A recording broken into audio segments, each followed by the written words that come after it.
Today on Parts Hold, here to fill the order, we are going to talk about the fact that parts managers make the best travelers. We're also going to talk about, this is just a topic that I think that you guys are really gonna love. We're gonna talk about the 5 keys to being the best in business parts department. And then we got a couple other little surprises throughout the way. You're gonna find that I do a great job of interrupting Cliff with jokes and much, much more. I'm Christian Lafferty. This is Cliff Honeycutt, and welcome to Parts Hold.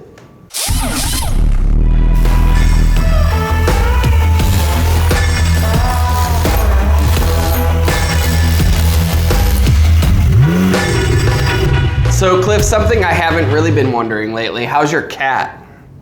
Oh, the cats are doing fantastic. Oh, that's right, you have multiple of these animals. Yeah, they're so loving, they're so sweet. You know, think about this. When you walk around a sidewalk, generally, do you find a cat that's used the bathroom on the sidewalk, or do you find a dog that has used the bathroom on the sidewalk? Yeah, so this is the thing about the dog, is that when they do their business like that, they're doing it wide out in the open so that you can avoid it, right? However, the cat that goes behind your couch or underneath your couch cushions, then you sit on it, not the same game, Cliff, not the same game. I don't know that any of my cats that I've had now or previously have ever used the bathroom in the couch. They have. There's no doubt. It's an unwritten rule for cats. Like, that's how they get anointed into cathood. Cathood? I don't know that that's a real thing.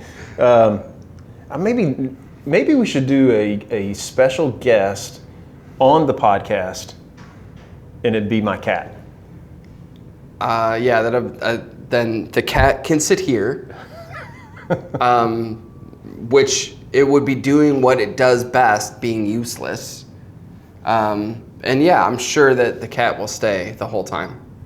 All right, well, these wonderful folks do not want to sit and listen to us talk about your cat for the rest of the day. That's a fair statement. But I do want to talk about something that's kind of interesting, may or may not resonate with some of our listeners, but like on a scale of 1 to 10, as a traveler, how do you rate yourself? Ooh, so I think I would put myself at I'd put myself at a 9. Yeah, I would say really high. Yeah. Like your the things that you do and the way that you pack and all of that stuff leads me to agree that a 9 is probably a really, really good grade for you. But tell me a little bit about that. So you are you're one of my coaches that is essentially, if you're supposed to be somewhere Monday morning, you're going to make it, planes, trains, automobiles. So Cliff has done so many things like fighting elements, weather, driving all night. Like, he's done it all before, but I think it's his versatility of travel that has allowed him to do that. But tell me a little bit about kind of like your philosophy of travel. So I think if I'm debating whether to drive or fly, I'm looking at the time frame in which that I can get there. So if it's under 5 hours, I'm driving because I feel like I'm more in control. If it's over that, that's kind of my threshold, I'm flying every time. Yeah. I think that that probably makes a lot of sense, because really you think about, so 5 hours of driving is roughly an hour of flight, right? Yep. But you've also got, you get to the airport a couple hours early, you drive to the airport, which is another half hour, then you have to go get in a rental car line, right? Then you get a rental car, and then you have to drive to wherever your final destination is. Literally, it's almost the same amount of time, but the chances, especially these days, of a flight leaving on time are slim. Yeah, when you were talking about driving, I couldn't help but think of, and if they're watching, this particular store is watching, they'll know who I'm talking about. But my flight got canceled at about 5 o'clock on a Sunday afternoon, and it was a 10-hour drive. Jumped in the car and then drove all night. I told the guy I'd be there in the morning, and by golly, I was there in the morning. So I think it's just, that's a really tough one for me though. Driving is not ideal for me. I would much rather fly, just because there's not as much I don't know. I don't get quite as bored quickly on that, but on driving, I do get a little bit bored. Well, you can listen to a book and all that stuff. Like, there's a lot of things you can do, but 10 hours is a lot of time to capture the imagination. Now, I also think, and the reason why we're talking about this is kind of coming to this. So Cliff also, at being a 9 on a traveler, he's an expert packer. And I totally believe that this is because of your experience as a parts manager. Like, you're a super efficient packer. Yes. So I think I can probably pack into a carry-on 2 weeks worth of clothes. Yeah, if there was a packing Olympics, I would recruit parts managers. That's great because they're packing parts in the box and all that stuff. Yeah, for sure. That's fantastic. It's a great one. I also would like to ask you about this. What is your feelings on packing food? Not near as strongly as you. Now, here's me personally. I travel, I pack one bit of food, and that's peanut butter. Because I feel like... A jar of peanut butter? Yeah. Oh, I didn't know that. So I pack peanut butter, and then the other thing is if I'm checking luggage, I pack water. But if I'm not, which is my preference, if I'm not, then just the smaller jar of peanut butter goes with me. Your preference is to not check a bag? Hands down, not check a bag. Yeah, I'd agree. I would agree wholeheartedly with that. Now, I personally pack all my food too. Yes, so you are a huge fan of the vacuum packed item, preferably something that came from the ocean. Correct. What is that? Tuna. So yeah, Cliff, if you guys have heard of the company StarKist, they're in business because of Cliff. Oh, maybe we could get a spokesperson. Maybe they could sponsor this. This episode of Parts Sold brought to you by StarKist, Chicken of the Sea. Wait, no, that's 2 different brands. But but yeah, so Cliff has like these crazy amounts of like pouches of stuff that he does. So much, in fact, last Christmas, what did I get you for Christmas as your gift? 6 cases of tuna.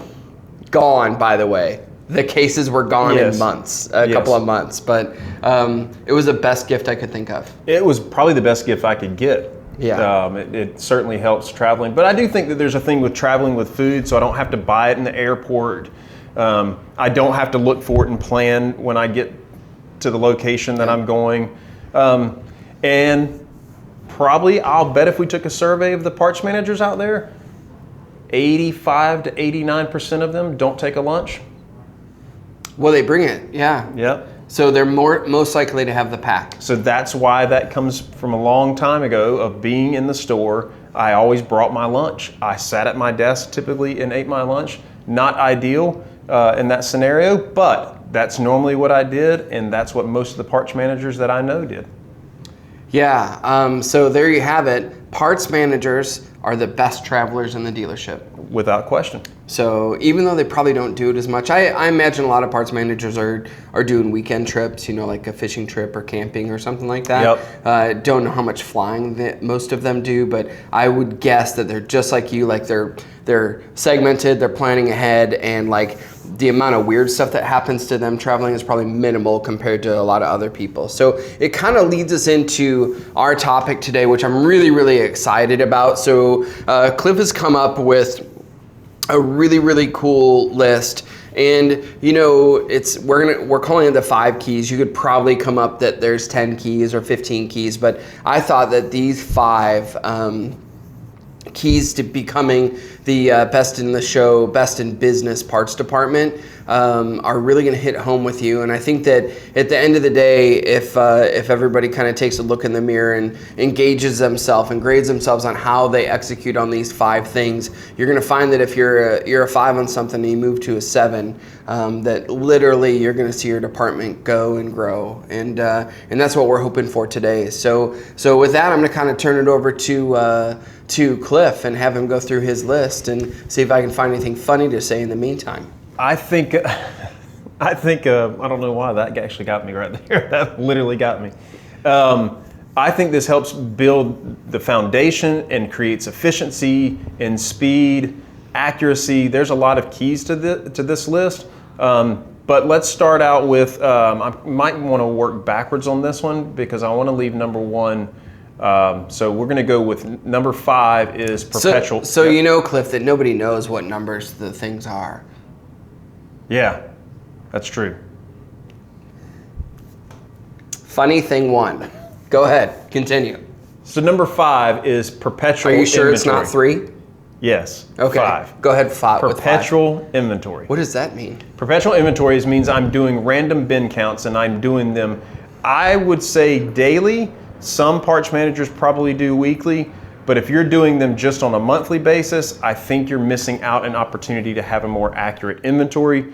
I would prefer to do them daily. Give them to the counter people, assign bin selections to particular counter people, and have them doing the perpetual inventory. It will help them understand how important it is to be accurate with the placement of the parts on the bin and the inventory in and outs, and selling the right part numbers, billing the part numbers out, shortages, all those things go into place. But perpetual inventories is absolute key to having an efficient, clean, organized, and accurate inventory. What percentage, as you go into parts departments, what percentage of them look like they have poor inventory management? Here recently, not as many as you would think, but I would probably say there's probably 60% of them out there. If I go into it and it looks like a tornado's been through it, they're not having an accurate inventory. I was going to guess you can probably tell right away. You can see it right away. If there's parts laid on the ground, if the stock order's not put up and it's late in the day and it came in the morning, if there's just stuff, random boxes laid around, I think the organization of the boxes can tell you. Like empty boxes is what I'm saying. If they're using empty boxes to pack parts, like are those placed in a particular area or are they stacked on the corner? There's a lot of different things there that you're looking at when you're walking into it. But if it looks like a tornado came through, you can bet that it's not accurate. Yeah, I think the thing that I really like about perpetual inventory is you're literally treating the parts like they're an asset. Yes. That's how you need to approach your inventory. Yeah, like I'm looking at the dollar value of that part on the shelf more than I'm looking at the actual part itself. There you go. Big difference. I'm looking as myself from a parts manager standpoint as an investor, not just a manager of an inventory. Yeah, good stuff. So my grandfather always used to say to me, he said, back in my day, you used to be able to walk into a grocery store with $2 in your pocket, come out with a loaf of bread, dozen eggs, some milk, and a couple of candy bars. And now, they've got cameras everywhere.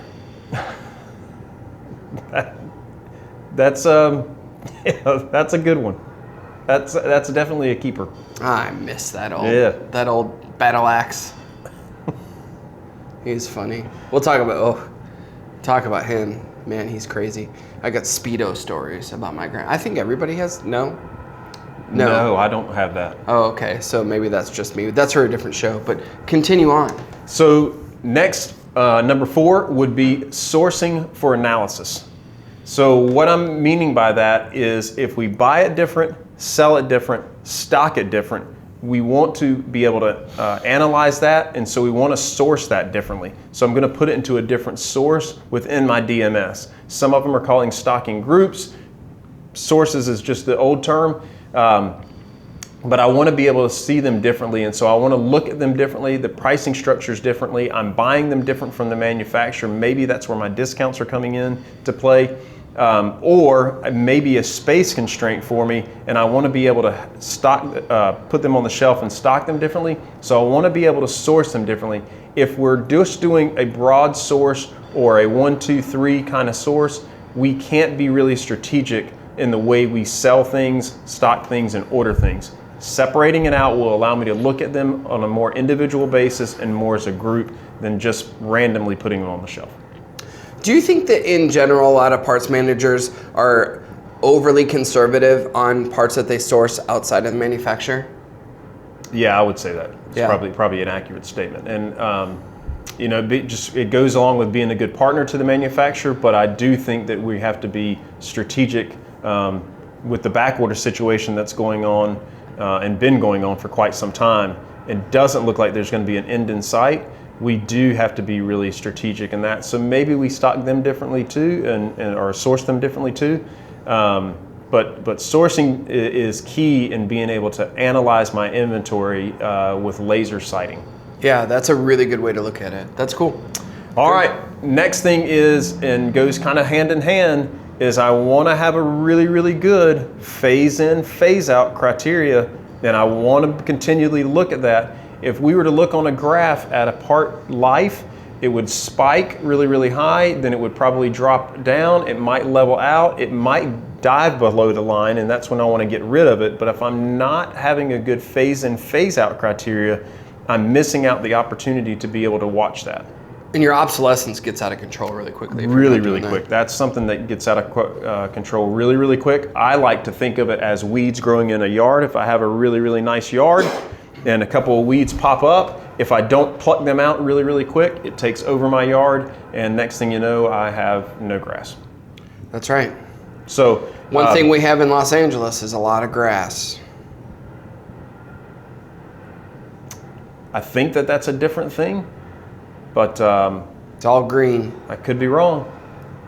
But your depth, your width, all those things need to come into play when I'm looking at my phase in, phase out criteria. And again, if I'm sourcing that stuff differently, I can look at that more on an individual basis. But the phase in, phase out criteria is definitely something I don't want to leave up to chance. Now, I do know that there are some things within the manufacturer's suggested orders that determine that phase in, phase out criteria. However, I want to look at that in my own DMS, and I want to be more in control of that. Yeah, you don't want to rely on those rules. Absolutely right? not. Good, that's good stuff. So, brings us to number one. The number one. Sales. Lost sales are the king of controlling and managing my inventory. If you are not tracking your lost sales, you are missing out on opportunity. I even would go as far as to making a manual list and not leave it up to chance for my counter people. But posting and watching and monitoring those lost sales on a daily basis, with so many manufacturers going to more of a daily stock order, if I'm looking to post my lost sales on a weekly basis, God forbid you're doing it on a monthly basis, you're missing out on opportunity, and I would bet that your fill rate is really, really low. Oh, see, I think the other way around. I think that if you're fudging the lost sales, you're fudging the fill rate. Well, you could be, absolutely. Within the DMS, you can be playing with the numbers. Yeah, instead of actually looking at these reports as learning opportunities, we're trying to see how high we can get the number. Yeah, like I want to manipulate it. That's why I would want to look at the individual written down lost sales, because if I'm talking to my counter people and I'm pushing it, let's just say I said, hey, counter person, $50 for every 100 lost sales that you can post.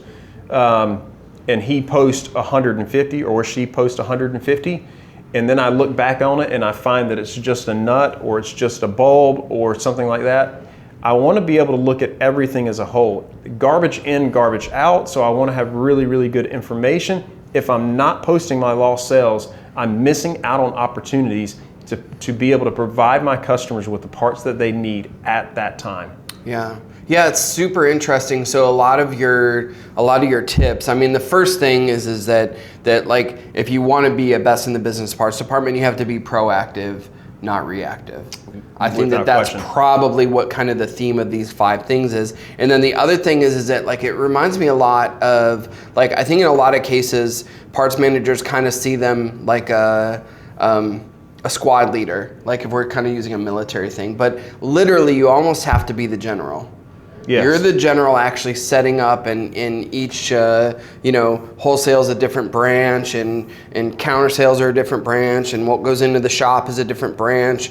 What goes to internals and sales department is a different branch, and like as the parts manager, you're the general. And if you don't come up with really, really effective strategies and measurements for improvement, you can't be the best of the best because you're competing against people that are trying to make it better every single day. So I think an interesting thing with this too, when you're looking at it, think about it from a sense that there are probably some parts managers out there who say, well, I'll track lost sales when I get to X level, or I'll do this when I get to X level. This is stuff that you can do if you're a really, really small operation with just maybe a one counter person, all the way up to your really, really large operations that have 20, 30, 40 employees. This is stuff that you can be doing at a ground level, at a base level, setting the layer, setting the foundation out the gate. And as you build and grow and become a larger operation, this stuff just comes along with it. You may have to tweak some of it and change it, but if you're not watching this stuff, you have no idea what to change. Yeah, if your parts room's messy when you're small, it's going to be messy when you're big. Yep. So there's really, I think that the margin for error gets worse as you get bigger. And the same can be said with lost sales. If I'm not tracking lost sales and I'm doing small, if I'm really, really big, I'm going to make myself an excuse for not doing it then as well. Yeah, that's a really, really good way to look at it. Cool. That's an awesome list. You want to go over it one more time? Yeah, let's go. All right. Number 5 is perpetual inventories. Number 4 is sourcing for analysis. Number 3 is phase in, phase out, and properly setting that up for depth versus width. Number 2 is lost sales. And then number 1 is being a leader, not a manager. That is profound. I like it. Being a leader, not a manager. Yes. So that's good stuff. Well, I hope everybody enjoyed this list. I hope that you guys are pulling some things, realizing that the things on this list are things you can do today. So no reason to wait. Get out there, take action, be proactive, not reactive, and I think that you'll see the numbers and the overall effectiveness of your parts department is going to get a lot better. So that'll do it for this episode of Parts Hold.